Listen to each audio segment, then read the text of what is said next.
See that look on his face? That's the look of a man who's about to plunder him some ass. You wouldn't dare. Ooh. Sorry, folks. Had a flashback there for a moment. Help! Help! Help! What? Oh, it just gets better and better. Give it a few more seconds, we'll have a cinema snob review. Dag, why do you risk your life stealing crystals? And how the hell did this movie only get a PG rating? Wait for it. That should do it. Ah. That's more like it. Has anyone ever told you that you're awfully cute for a meat body? Well, that seals it. We went from Star Wars to Star Whores in a matter of seconds. Well, if there's one thing we can all learn from Star Chaser is that the way to a woman's heart is through her ass. Where the hell did this scene come from? Who thought it was a bright idea to have Dag probe a fembot's butt? A fembutt, if you will. Didn't anyone think of the fact that there's a children's audience that will most likely see this? Probably, because they're the only ones that would find this remotely funny. No wonder they ripped off Star Wars. The original ideas in this are just... You will never find the more wretched hive of scum and villainy. So after the two blast off into a Jackson Pollock painting, Orin and Dag part ways, with Dag meeting up with the film's version of Jabba the Hutt to hawk the crystals he stole. Oh, Dag, one of my nosy men thought he saw you with a young boy this evening. My girls do not excite you anymore. You know, that is exactly what this family-friendly space adventure needed. Pedophilia jokes! Well, that and robot ass play. Meanwhile, Orin happens upon a fortune teller who gives him advice on where to find the missing blade to his sword. Can you tell me where I'll find the blade? Such is not an easy task. Hey, genius, you've been using the sword all throughout the movie. The blade's invisible. You've already found it! You might as well be trying to find the biggest douche in the universe! Case closed! Dag and Orin meet back up, but it's not long before Zygon's men are after them again, prompting Dag and the Fembot to enact the oldest and dumbest trick in the book, the sexy lady diversion. Of course, this oldest dirt tactic is so stupid that it works perfectly. Seriously, the only way this could have been worse is if he fell for the carrot under the box trap.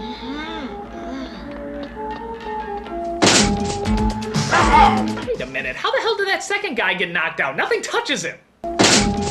See? Dag hits one of them with the butt of his gun, and the other guy just falls over like he's wounded. I'm not dead! You'll be stone dead in a moment. Luckily, Dag and Orin manage to elude Zygon's men, and they escape. So we bamf to another planet, I think.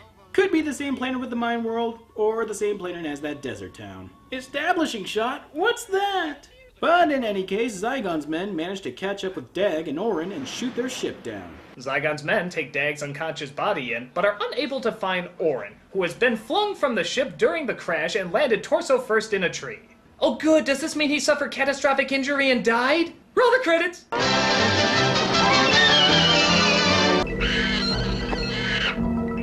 Oh hi, Boba Fett. Nope.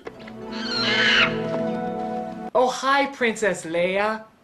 Yeah, you knew she was coming. Maybe not technically a princess, but daughter of some sort of rich person in charge. Yeah, princess. So Princess Leia takes Orin away to her castle because the plot demands it. And Orin wakes up in her bedroom wearing the most embarrassing blue midriff vest. Are undershirts extinct in this universe? How come in 80s sci-fi men always want to wear even less than the women do? Elon? My name is Aviana. Who is Alon? A friend? From the mines? Yeah, just a friend, and totally not my love interest who died just a few days ago. Seriously, is this movie gonna force this romantic relationship on us? It's bad enough that the girl in the caves was killed in the first 20 minutes, but now she's just cast aside for another? I said you had no idea how useless that character was, didn't I? Orin and Leia decide that the best thing for them to do is head back to Orin's cavern planet. Who was your father? Why, Morbro, of course. Supreme Governor of the Bordegon System. I'm getting sick and tired of never understanding. But Orin, never understanding is what you're best at. Meanwhile, Dag is being held prisoner by Zygon, and I think you know where this is going. Try to imagine a needle, the thickness of a human hair, slowly thrust between your eyes.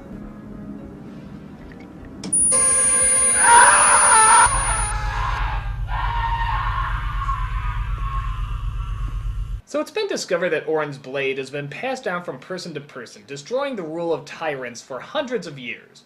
Orin and Leia decide that the best thing for them to do is head back to Orin's cavern planet. I'm sorry. This is a restricted area. No one may enter without prior permission Mizzo, from the shoot him! commission. Wait, did you say shoot me? That doesn't sound pleasant. Maybe I should do something like an actual guard robot. God, I'm a poor model. I hope you know what you're doing. Let me try.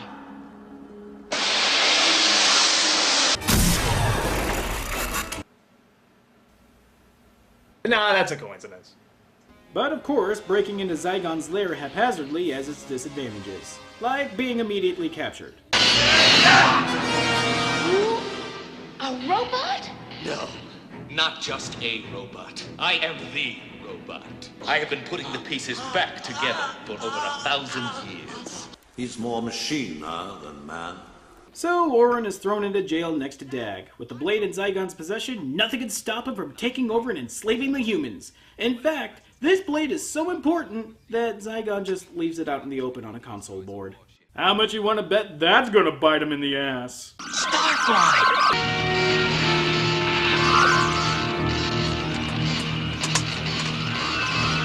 Conqueror of man, folks. God damn, this is stupid. So of course the twinkling dingleberry sneaks the hilt out of the reach of Zygon, and Orin uses it to escape. Guard, I have something for you. Oh boy, I hope it is candy. That is not candy. What's going on, Water Snake?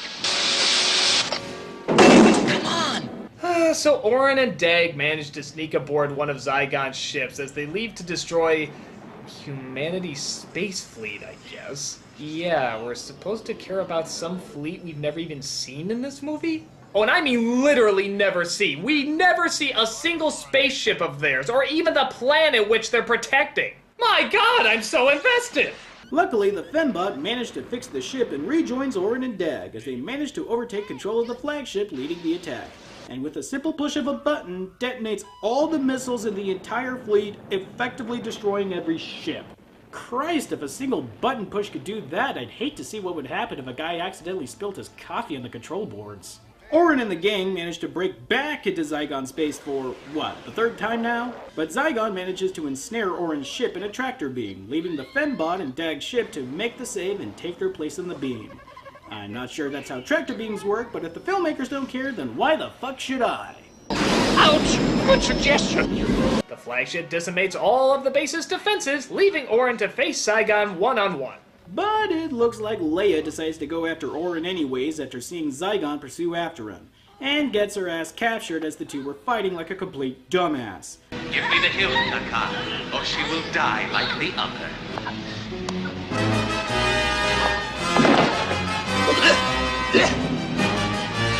Okay, you tried to use the sword before, and it has never worked for you.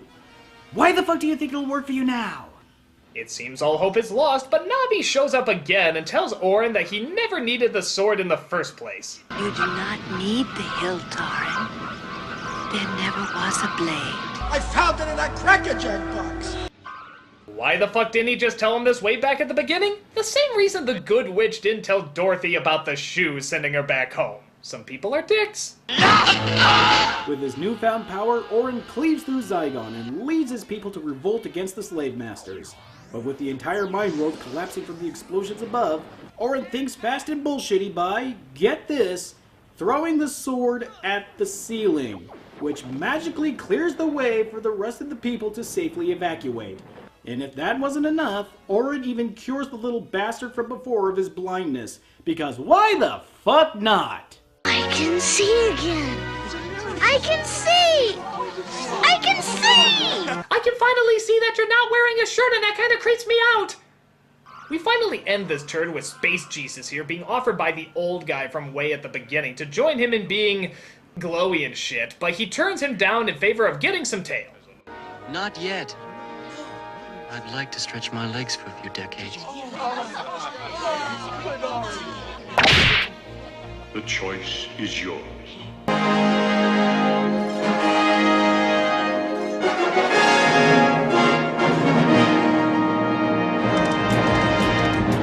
Thank God it's over. Let me tell you, this was a dumb movie. I mean, beyond all the plot points, characters, and shots that they stole from Star Wars, it's just lazy. I'll admit the animation can be good at some times, but the whole story is just a complete mess of half-baked ideas and sloppy execution. And it's just frustratingly blatant how much they're ripping off Star Wars. I'm sorry, it really gets in the way.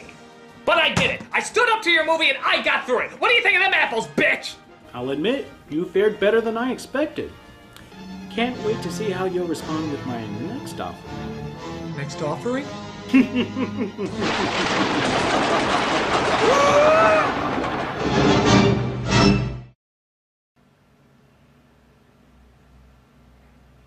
Cool.